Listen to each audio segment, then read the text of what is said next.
très très loin et qui pouvait passer le passage du premier Kemmelberg avec un bon petit avantage. Voilà, c'est ce qui s'est passé. Et puis Samuel quand même qui revient bien suite à sa chute de Paris-Nice, qui a fait du gros travail pour Alexis. Voilà, Alexis marchait très fort aussi, ça l'a lâché un peu dans le final, mais rien à dire, on a fait une belle course. Voilà, Alexis a encore donné ses dernières cartouches pour Anto. Ça a été mal payé encore, je dirais, au niveau résultat, parce que je ne sais pas quelle place il finit Anto dans le sprint, mais voilà, une belle prestation de l'équipe Total Energy en tous les cas. Vous parliez de Samuel, c'est vrai qu'on l'avait vu en souffrance après sa chute à Paris-Nice.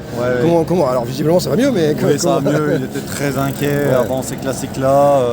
Il ne savait pas trop comment être physiquement. Finalement, il s'est bien rassuré au Grand Prix Rolbeck puisqu'il s'écarte quand même au bout de 150 bandes de course. Et voilà, là, il était motivé pour prendre l'échappée. Et puis on sait très bien que Samuel, dans une échappée, ça va très loin. En plus, avec Alexis, c'est quand même deux machines, deux bons moteurs. Voilà, ça a été très très loin. Et je pense que Samuel à Paris-Roubaix, il sera encore mieux.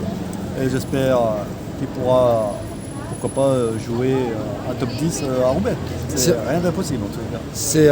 C'est vrai que ces deux garçons qui viennent, j'allais dire de loin. Alexis avait arrêté pendant 2 ans, Samuel n'a jamais été à ce niveau-là.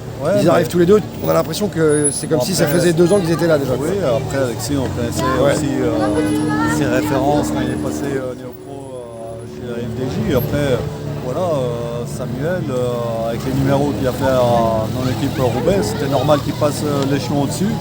Il a failli gagner déjà une étape au Tour de Provence. Il a quand même broyé pratiquement tout le peloton à lui tout seul. Il ne manque pas grand-chose. Je pense que voilà, là, ça l'a bien rassuré aujourd'hui.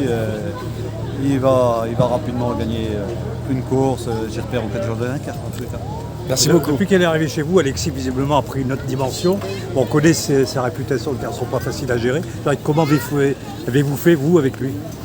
Alexis, ça faisait 1 an et demi qu'il n'avait pas couru sur la route. Après, attention, il a fait du gravel. Donc c'est physique aussi, le gravel. On connaissait ses capacités. Et puis voilà, il s'épanouit dans cette équipe Total Energy. Il est très bien. Il a gagné le Grand Prix Montserrat il y a de ça 15 jours, 3 semaines. Et c'était encore du grand Alexis aujourd'hui. Ok, merci Dominique. Merci.